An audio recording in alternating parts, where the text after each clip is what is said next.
بسم الله الرحمن الرحيم إنا أنزلناه في ليلة القدر وما السلام عليكم ورحمة الله وبركاته. கண்ணியத்திற்குரிய எல்லாம் உள்ள அல்லாஹ்வின் நல்லடியார்களே, நரகத்திற்கு அஞ்சு கொள்ளுங்கள் என்ற தலைப்பின் கீழ் பல்வேறு செய்திகளை தொடராக நாம் அறிந்து வருகிறோம். அதில் கடந்த 2 நாட்களாக நரகத்திற்கு அஞ்சுகிற மக்கள் செய்யக்கூடாத, தவிர்த்து கொள்ள வேண்டிய தீமைகளை பற்றி நாம் பார்த்தோம். இன்னும் ஏராளமான தீமைகளை நபிகள் நாயகம் ஸல்லல்லாஹு அலைஹி வஸல்லம் அவர்கள் நமக்கு சுட்டிக்காட்டி இருக்கிறார்கள். இவைகளை எல்லாம் யார் தவிர்த்து கொள்கிறாரோ அவர்கள்தான் நரகத்திலிருந்து விடுதலை பெற முடியும் என்று எச்சரித்திருக்கிறார்கள். அதுபோல இன்னும் சில செய்திகளை நாம் பார்க்க இருக்கிறோம். செய்ய வேண்டிய காரியங்கள் என்ன, செய்யக்கூடாதது என்று சொன்னால் அதுக்கே ஒரு நீண்ட நெடிய நாட்கள் தேவைப்படும். அதை முழுமையாக சொல்லி முடிப்பது என்பது குறுகிய நாட்களுக்குள் சாத்தியம் கிடையாது. செய்ய வேண்டிய காரியங்கள் அந்த பட்டியலும் அதிகமாக இருக்கிறது. அதையும் நாம ஒரு சில செய்திகளை பார்க்க இருக்கிறோம். அவற்றை பார்ப்பதற்கு முன்னால் நாம இன்னொரு மிக முக்கியமான விஷயத்தை கவனத்திலே கொள்ள வேண்டியது இருக்கிறது. ஒரு மனிதன் செய்யக்கூடாத காரியங்கள் என்னென்ன என்பதை தெரிந்து கொண்டு செய்யாமல் இருந்து விடுவதும், அதுபோல செய்ய வேண்டிய வேலைகள் என்ன என்பதை தெரிந்து கொண்டு அதை தன்னுடைய வாழ்க்கையில் கடைபிடிப்பதும், இந்த 2 வேலைகளையும் செய்துவிட்டார். அப்படி அந்த காரியங்களை மட்டுமே ஒருவர் செய்து கொண்டார் என்று சொன்னால் அது அவரை நரகத்திலிருந்து பாதுகாத்து விடும் என்று சொல்ல முடியாது. ஏனென்றால் அதைவிட முக்கியமான ஒரு விஷயம் இருக்கிறது. அந்த விஷயத்தை யார் சரியாக கடைபிடிக்கிறார்களோ, அதுல கவனத்தோடு இருக்கிறார்களோ, அவர்கள்தான் தீமைகளை தவிர்த்து கொண்டாலும் பயன் கிடைக்கும். அவர்களுக்கு தான் நன்மைகளை செய்வதும் நன்மையை மறுமையில ஏற்படுத்தி தரும். அந்த விஷயத்துல கோட்டை விட்டுட்டு மற்ற எல்லா தீமைகளை பற்றி தெரிந்து கொண்டு தீமையே செய்யவில்லை, ஆனால் அவர் நரகத்தில் தான் கிடப்பார். அவர் தீமை செய்யலையே, விபச்சாரம் பண்ணலையே, பிறர் பொருளை மோசடி செய்யலையே, அவர் ஏமாற்றவில்லையே, பொய் பேசவில்லையே, அதனால அவர் எப்படி நரகத்துக்கு போவார்னு கேட்க முடியாது. பொய் பேசி இருக்க மாட்டாரு, இந்த தப்புகளை செஞ்சிருக்க மாட்டாரு, ஆனாலும் அவர் நரகத்துக்கு போவார். தொழுதிருப்பார், நோன்பு வைத்திருப்பார், தான தர்மங்களில் ஈடுபட்டிருப்பார், செய்ய வேண்டிய பல நல்லறங்களை கடைபிடித்திருப்பார், ஆனாலும் நரகத்திற்கு செல்வார். காரணம், கவனிக்க வேண்டிய மிக முக்கியமான ஒரு செய்தியில் அவர் கோட்டை விட்டிருக்கிறார். அதுதான் ஏகத்துவம் என்ற ஒரு செய்தி, தௌஹீத் என்ற ஒரு செய்தி, ஓரிரை கொள்கை என்ற ஒரு செய்தி. இந்த ஓரிரை கொள்கையை சரி செய்து கொள்ளாமல் அதிலே கவனமற்ற நிலையிலே ஒருவர் வாழ்ந்துவிட்டு மற்ற எல்லா விஷயங்களையும் சிறப்பாக செய்தாலும் அவருடைய வாழ்க்கையினால், அவருடைய நல்லறங்களால் அவருக்கு கடுகளவருக்கு கூட பிரயோஜனம் கிடையாது. ஒரு மனிதனுடைய வாழ்க்கை, ஒரு மனிதனுடைய உடலை எடுத்துக்கொண்டால் உடல்ல அழகான உறுப்புகள் இருக்கிறது. அழகான உறுப்புகள் இருப்பது மாத்திரமே அந்த உறுப்புகள் செயல்படுவதற்கு போதுமானதாக இருக்காது. அந்த உறுப்புகள் செயல்படுவதற்கு உடலுக்குள்ளே உயிர் இருக்க வேண்டும். உயிர் இல்லாத உடல் இருக்கிறது. நல்ல கையை பார்த்தா கை வெயிட்டா இருக்கிறது, காலை பார்த்தா காலு நல்ல ஹெவியா இருக்கிறது, கண்ணு காது மூக்கு எல்லாம் பார்த்தா ஆஜார் பாகா சூப்பரா இருக்கு உடம்பு, ஆனா உள்ளுக்குள்ள உயிர் இல்லை. அதனால் எந்த பிரயோஜனம் உண்டா? அந்த காலை வைத்து நடக்க முடியுமா? அந்த கரங்களால் பிடிக்க முடியுமா? அந்த கண்களை கொண்டு பார்க்க முடியுமா? அப்ப நல்ல அழகான உறுதிமிக்க ஒரு உடல் கூட இயங்க வேண்டும் என்று சொன்னால் அடிப்படையாக உயிர் தேவைப்படுவதை போல நாம செய்யக்கூடிய நன்மைகளும் தவிர்த்து கொள்ளக்கூடிய தீமைகளும் நமக்கு பயனளிக்க வேண்டும் என்று சொன்னால் அதற்கு நம்மிடத்திலே தௌஹீத் இருக்க வேண்டும், ஏகத்துவம் இருக்க வேண்டும். அதுல நாம தவறு செய்யாமல் இருந்தால் மட்டும்தான் இவைகள் பலன் அளிக்கும் என்பதை புரிந்து கொள்ள வேண்டும். எனவே எல்லா விஷயங்களையும் விட மிக மிக முக்கியத்துவம் வாய்ந்த செய்தி ஏகத்துவ செய்தி. ஏகத்துவம் என்றால் என்ன? அகில உலகங்களையும் படைத்த இறைவன் ஒரே இறைவன் தான். அவனுடைய படைப்பிலே யாரும் கூட்டாளிகள் கிடையாது. அவன் தான் படைத்த இந்த படைப்புகளை நிர்வகித்துக் கொண்டிருக்கிறான். அவனுக்கென்று தனிப்பட்ட பல ஆற்றல்களை அவன் கொண்டிருக்கிறான். அவனுக்கு என்னென்ன ஆற்றல்கள் இருக்கிறதோ, என்னென்ன திறமைகள் குணங்கள் இருக்கின்றனவோ அவைகள் எதுவும் அவனிடத்திலே இருப்பதை போன்று வேறு யாரிடத்திலும் இல்லை. அவன் செய்கின்ற காரியத்தை அவன் மட்டும்தான் செய்ய முடியுமே தவிர அவனை போல செய்வதற்கு உலகத்தில் யாரும் இல்லை, எதுவும் இல்லை. இப்படி நம்புகிற நம்பிக்கைக்கு பெயர் தௌஹீத். இப்படி நம்புகிற நம்பிக்கைக்கு பெயர் ஓரிரை கொள்கை. ஓரிரை கொள்கைன்னா ஒரே ஒரு கடவுள் தான் இருக்கிறான் என்று சொல்வது மாத்திரமில்லை, அந்த ஒரு கடவுளுக்கு இருக்கிற பண்புகள் அந்த ஒரு கடவுளிடத்தில் இருக்கிற ஆற்றல்கள் அந்த ஒரு கடவுளிடத்தில் மட்டும்தான் இருக்கிறது. அதுல எந்த ஒரு ஆற்றலும் ஒன்னே ஒண்ணு கூட வேற யாரிடத்திலும் கிடையாது. இப்படி நம்ப வேண்டும். இந்த நம்பிக்கைக்கு பெயர் தான் ஏகத்துவம் என்று சொல்லப்படுகிறது. அதுதான் இஸ்லாத்தினுடைய ஃபண்டமெண்டல். நாம ஒருவர் இஸ்லாத்திற்கு புதிதாக வருவதாக இருந்தால் அவருக்கு இதைத்தான் உலகத்தில் இருக்கிற எல்லா முஸ்லீம்களும் சொல்லிக் கொடுக்கிறார்கள். அஷ்ஹது அல்லா இலாஹ இல்லல்லாஹ், வணக்கத்திற்குரிய இறைவன் அல்லாஹ் ஒருவனை தவிர வேறு யாரும் இல்லை. அவன் தான் எல்லா வணக்கங்களும் அவனுக்கு மட்டும்தான் உண்டு. வணங்குவதற்கு தகுதியான ஒருத்தன் அவன் மட்டும்தான் இருக்கலாம்.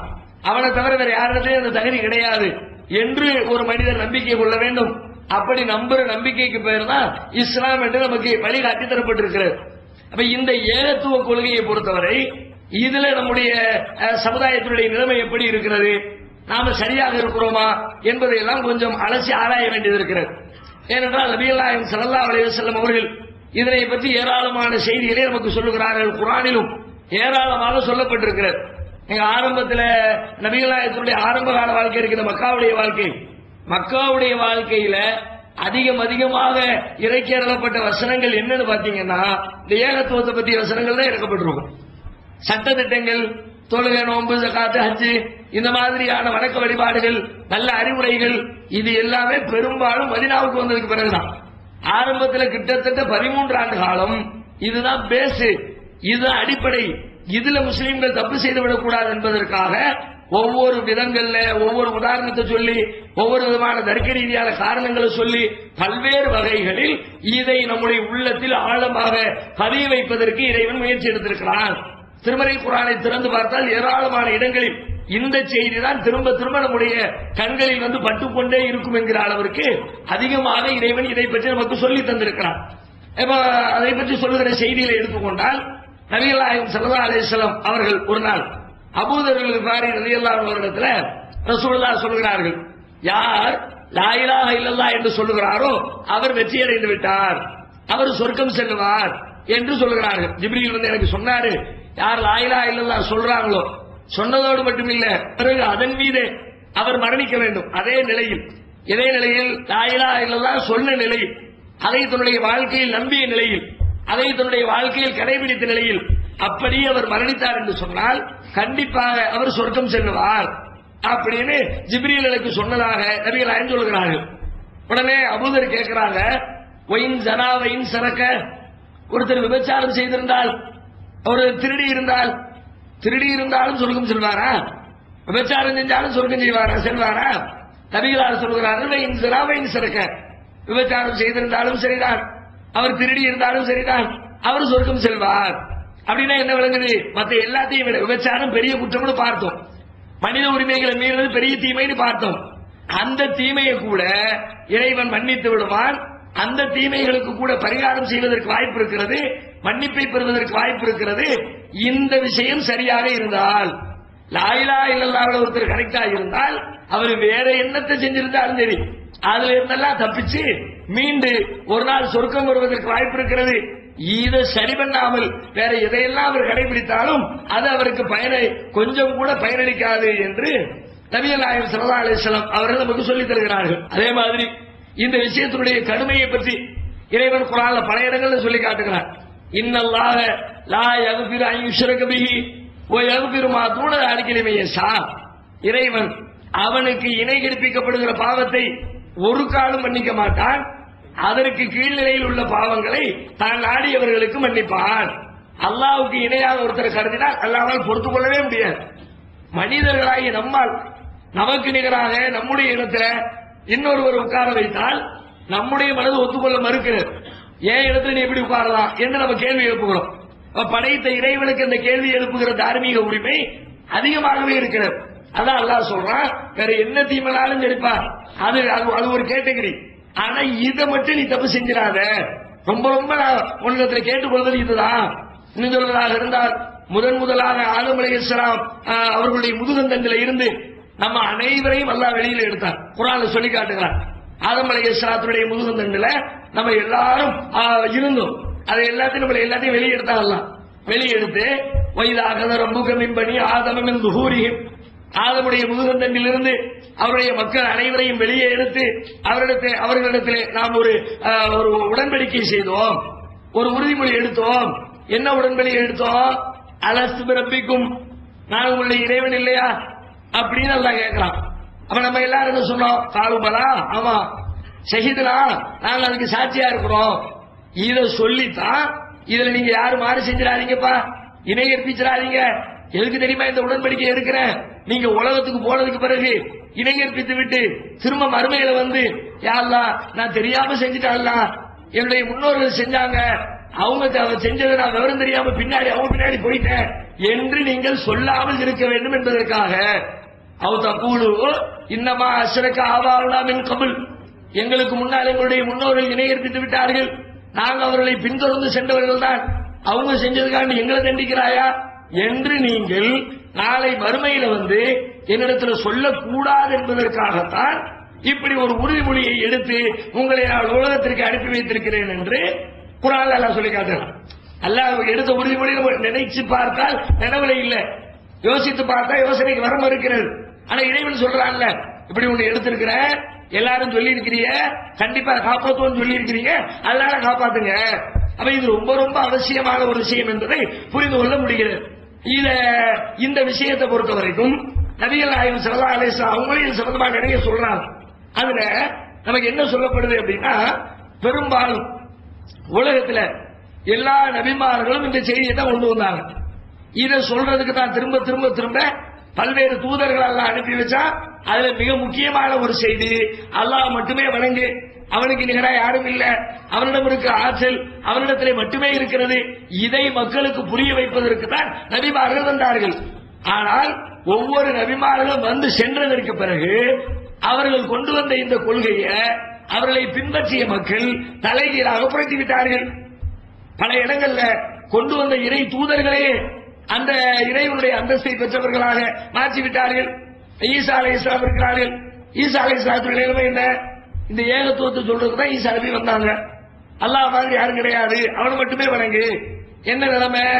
ஈசா அலைஹிஸ்ஸலாத்து இறைவனின் குமாரர், இறைவனின் ஆற்றல் பெற்றவர், கடவுளுடைய பிள்ளையா இருக்கிறாரு அப்படின்னு சொல்லிட்டு அந்த லெவலுக்கு கொண்டு போய் மக்கள் தூக்கி வைத்து தவறு வைத்து விட்டார்கள். இப்ப ரசூலுல்லாஹ் பார்க்கறாங்க, ஒவ்வொரு சமுதாயத்திலையுமே பெரிய அளவுல இந்த இணை கற்பித்தல் என்ற பாவம் எப்ப நுழைந்திருக்கிறது, எப்படி நுழைந்திருக்கிறது என்று பார்த்தால் இறந்து விட்டவர்களின் பெயரால் தான் நுழைந்திருக்கிறது. ரசூலுல்லாஹ் பார்க்கறாங்க, எல்லா வரலாறு எடுத்து பார்த்தோம்னா நிறைய பேரு வாழும் பொழுது நல்லவங்களா இருக்கிறாங்க, அவங்க மூத்தா போனதுக்கு பிறகு அவங்கள ஃபாலோ பண்ணினவங்க, அவங்க கூட வாழ்ந்தவங்க, அவங்க பார்க்கறாங்க நல்ல மனுஷனா இருந்தாரு, நல்ல நேர்மையா நடந்தாரு, ஒழுக்கத்திற்குரியவரா இருந்தாரு, ஆன்மீகத்தை சொன்னாரு, நமக்கு நேர்வழி காட்டினாரு என்று சொல்லி அப்படிப்பட்ட மனிதர்களை தாங்கள் யாரை நல்லவர்களாக நினைக்கிறார்களோ அப்படிப்பட்டவர்கள் மரணித்ததற்கு பிறகு அவர்களை அடக்கம் செய்துவிட்டு அந்த அடக்க ஸ்தலத்தை மையமாக வைத்துத்தான் ஏராளமான இணை கற்பிக்கின்ற காரியங்கள் உலகம் முழுவதிலும் தோன்றியிருக்கிறது. கடந்த பல வரலாறுகளை நபிகளார் சொல்கிறார்கள். இதையெல்லாம் பார்த்துவிட்டு மக்களுக்கு அவர்களுடைய மரணத்திற்கு முன்னால் எச்சரிக்கிறார்கள். ஒரு 5 நாள் இருக்கிறது ரசூலுல்லாஹ் மௌத்தா போறதுக்கு ஒரு 5 நாளைக்கு முன்னாடி. அப்ப மக்களை எல்லாம் கூட்டி வச்சு சொல்றாங்க, லஅனல்லாஹுல் யஹூத வன் நஸாரா, யூதர்களையும் கிறிஸ்தவர்களையும் அல்லாஹ் சபித்து நாசமாக்கட்டும், இத்தகது குபூர அன்பியாஹிம் மசாஜிதா, ஏனென்றால் அவர்களுடைய நபிமார்களின் கபர்களை அவங்களுக்கு அல்லாஹ் இறை தூதரை அனுப்பி வைத்தான். அந்த இறை தூதர்கள் மரணித்து விட்டார்கள். மரணித்ததற்கு பிறகு அவர்களை அடக்கம் செய்துவிட்டு அந்த அடக்க ஸ்தலத்தை வணக்க ஸ்தலங்களாக, பிரார்த்தனை செய்கின்ற இடங்களாக, சிபாரிசுக்காக வேண்டி அழைக்கப்படுகிற இடங்களாக அவர்கள் மாற்றிவிட்டார்கள். இதனாலேயே அல்லாஹ் அவர்களை அழிக்கட்டும் நாசமாக்கட்டும் என்று சொல்லி இந்த செய்தியை ரசூலுல்லாஹ் சொல்றார். சொல்றதோடு மட்டுமில்ல, தன்னுடைய கபரை பத்தி எச்சரிக்கை பண்றாங்க. லா தஜாலு கபரி எளிதா, என்னுடைய கபரை அது மாதிரி ஆக்கிறாதீங்க, விழா கொண்டாடுகிற இடமாக, வணக்கம் செய்யப்படுகிற இடமாக என்னுடைய அடக்க ஸ்தலத்தை நீங்கள் ஆக்கிவிடக் கூடாது என்று சொல்லி நபி ஸல்லல்லாஹு அலைஹி வஸல்லம் கடந்த கால வரலாறுகளை பார்த்துவிட்டு மக்களுக்கு எச்சரிக்கை செய்தார்கள். இன்றைக்கு நம்முடைய சமுதாயத்தினுடைய நிலை என்ன? எந்த விஷயத்தில் மக்கள் வழி தவறுவார்கள் என்று நபிகளார் கணித்து மக்களுக்கு எச்சரிக்கை செய்தார்களோ அதே விஷயம் மீண்டும் தலை தூக்கி இருக்கிறதா இல்லையா? அதே வடிவத்தில் இறந்துவிட்ட நல்லவர்களுடைய வடிவத்தில் அவர்களை அடக்கம் செய்துவிட்டு அங்கே இன்றைக்கு தமிழகத்தினுடைய எல்லா பகுதிகளிலும் முஸ்லீம்கள் எங்கெல்லாம் வாழுகிறார்களோ அந்த எல்லா ஊர்களிலேயும் ஏதாவது ஒரு தர்கா கட்டப்பட்டிருக்கிறது. ஒருத்தர் யாராவது பெரியவருடைய பெயரை சொல்லி அந்த நல்லவர் வாழ்ந்தாரு, இந்த நல்லடியார் வாழ்ந்தாரு, இந்த மகான் வாழ்ந்தாரு அப்படின்னு சொல்லி அவருக்காக வேண்டிய ஒரு கட்டடத்தை கட்டி அங்கே வழிபாடுகள் செய்து கொண்டிருக்கிறார்கள். நபிகள் நாயகம் இதைத்தான் எச்சரித்தார்கள். இதுதான்ப்பா பிரச்சனைக்குரிய வழி. நீ யார நல்ல மனுஷன் நினைக்கிறியோ அவங்க இறந்துட்டா இறந்த அந்த இடத்துல எதுவும் கட்டிடாத, அந்த அடக்க ஸ்தலத்தை வழிபாட்டுத்தலமா மாத்திடாதீங்க. அதன் வழியாகத்தான் இணை கற்பித்தல் உள்ளே வரும். இன்றைக்கு தர்காக்கள் கட்டப்பட்டிருக்கிறது. என்ன நடக்கிறது? இறைவனுக்கு செய்ய வேண்டிய காரியங்கள் அனைத்தும் அங்க தர்காவிலே நடக்கிறது. இறைவனுக்கு செலுத்தப்பட வேண்டிய மரியாதையை அல்லாஹ் தவிர வேறு யாருக்கும் செலுத்தக்கூடாது. உதாரணமா லா இலாஹ இல்லல்லாஹ், வணக்கத்திற்குரியவன் அல்லாஹ் தவிர யாரும் இல்லை எல்லாரும் சொல்றோம். வணக்கம் என்று சொன்னால் என்ன? தொழுகை ஒரு வணக்கம், நோன்பு ஒரு வணக்கம், ஹஜ் ஒரு வணக்கம், இதுவெல்லாம் வணக்கம். இந்த வணக்கத்தை முஸ்லீம்கள் யாராவது அல்லாஹ் தவிர யாருக்காவது செய்கிறார்களா? கண்டிப்பா கிடையாது. அல்லாஹ்வுக்காகத்தான் தொழுகிறார்கள், அல்லாஹ்வுக்காகத்தான் நோன்பு இருக்கிறார்கள், அல்லாஹ்வுக்காகத்தான் ஹஜ் செய்கிறார்கள். அதே பட்டியலில் நபிகள் நாயகம் சொன்னார்கள், வணக்கத்தில் ஒரு வணக்கம் இருக்கிறது, மிகச்சிறந்த வணக்கம், அதுதான் துஆ. அத்வா ஹுவல் இபாதா, துஆ இருக்கிறது, அதுதான் வணக்கம். ஏன் துஆ வணக்கம்? துஆ வணக்கம் என்று சொன்னாலே ஒரு மனிதன் தன்னுடைய அடிமைத்தனத்தை வெளிப்படுத்துகிற, தன்னுடைய இயலாமையை, தன்னுடைய பலகீனத்தை வெளிப்படுத்துகிற இடத்துக்கு பேர் தான் வணக்கம்.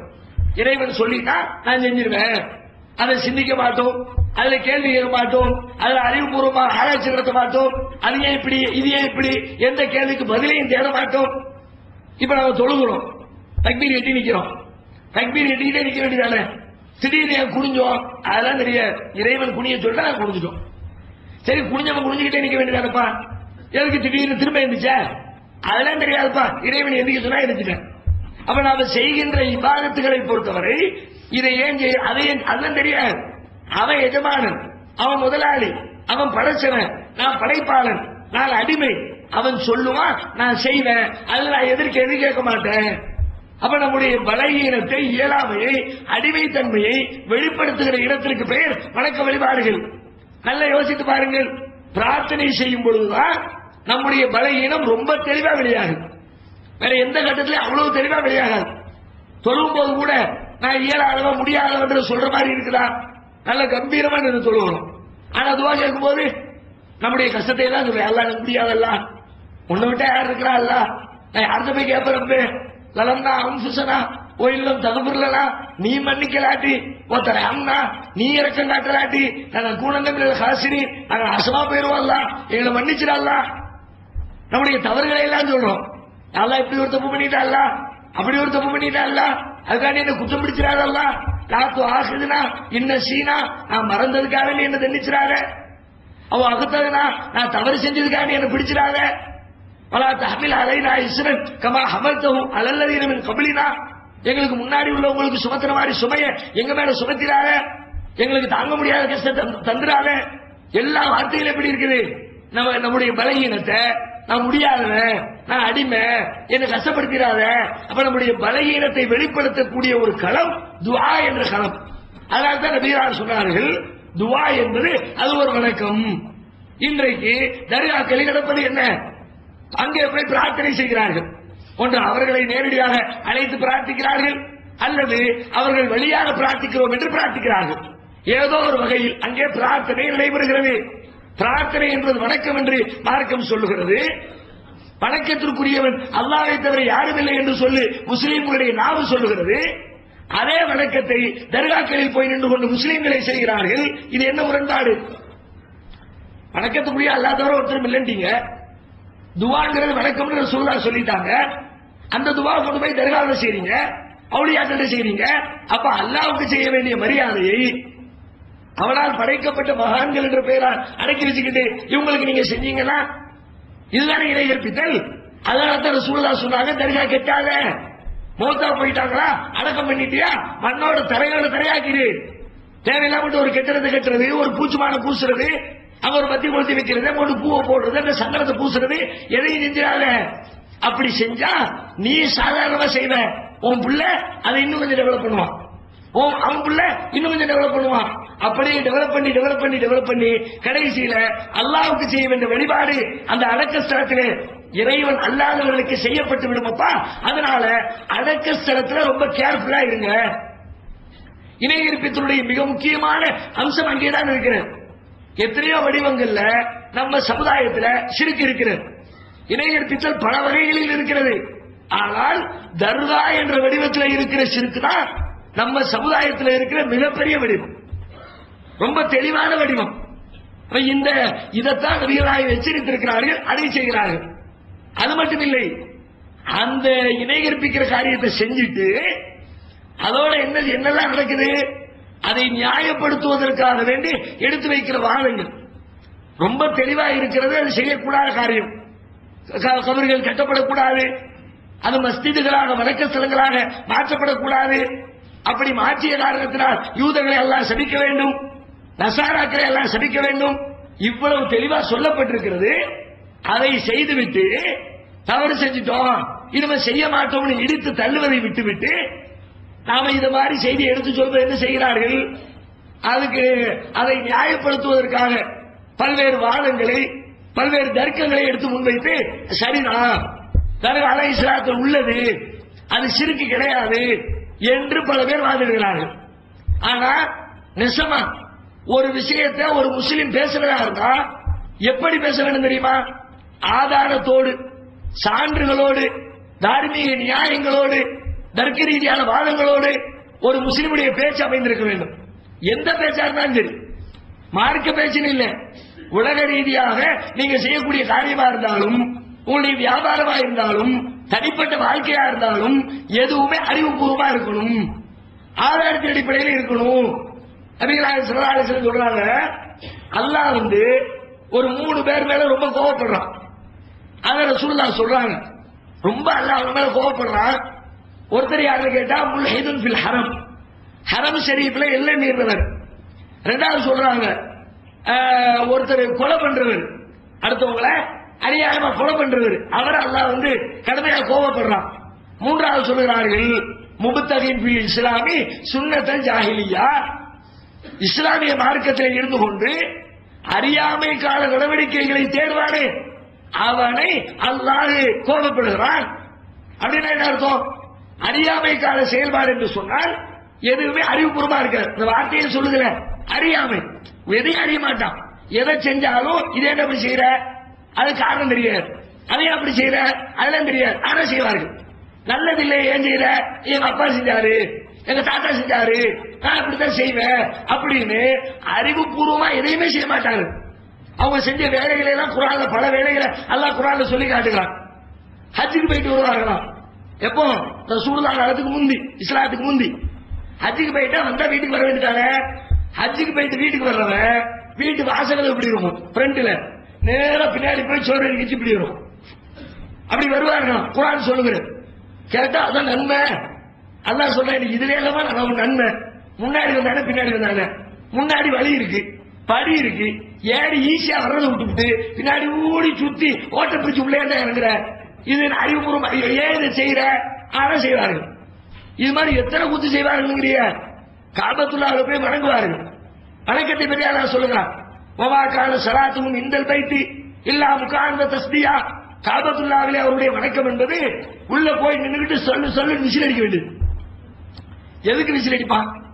கை தட்ட வேண்டியது. அங்க போய் நின்று விசிலு, கடவுளை வணங்குறேன் டிஸ்டர்ப் பண்ணாங்க, விசில் அடிக்கும் போது.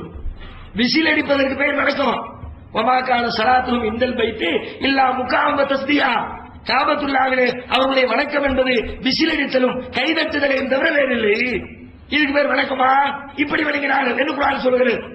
அதாவது பரவாயில்லைங்க, இப்ராஹிம் அலைஹிஸ்ஸலாத்துடைய இந்த பாரம்பரியத்தின் அடிப்படையில் சுற்றி கொண்டிருந்தார்கள். இன்னைக்கு எவ்வளவு கண்ணியமா சுற்றுகிறார்கள். அறியாமை காலத்தில் எப்படி சுற்றுவார்கள் என்றால், எல்லாம் அங்கிட்டு இங்கிட்டு போகும்போது வரும்போது எல்லாம் நல்ல நிலப்படமா இருப்பான். வரும்போது இருக்கிற ட்ரெஸ் பூரா கலந்து வச்சுக்கிட்டு அவனை கிடையாது சுற்றுவாங்க. ஏன்டா அப்படி செய்யற, அசிங்கமா இருக்க, அப்படித்தான் செய்வோம். அப்ப அவன் செய்யற எந்த காரியமும் ஒரு அறிவுபூர்வமாக இருக்காது, முட்டாள்தனமாக அறியாமை நிறைந்ததாக இருக்கும். அப்படியார் இஸ்லாத்திற்கு வந்ததற்கு பிறகு அறிவற்ற காரியங்களை, ஆதாரமற்ற காரியங்களை செயல்படுத்துகிறாரோ அவர் மீது அல்லாஹ் கோபப்படுகிறான். இப்போ தர்காக்களை நியாயப்படுத்துகிறார்கள், அது இல்லாத ஷிர்க் இல்லைங்கிறார்கள். சரி, தர்காவை சுற்றி சொல்லப்படுகிற அதை நியாயப்படுத்துவதற்கு வைக்கப்படுகிற சான்றுகள் ஆதாரங்கள் ஏதாவது ஒரு அறிவுபூர்வமான ஆதாரம் இருக்கிறதா? வைக்கப்படுகிற எல்லாம் வெறும் கற்பனைகளும் யூகங்கள்.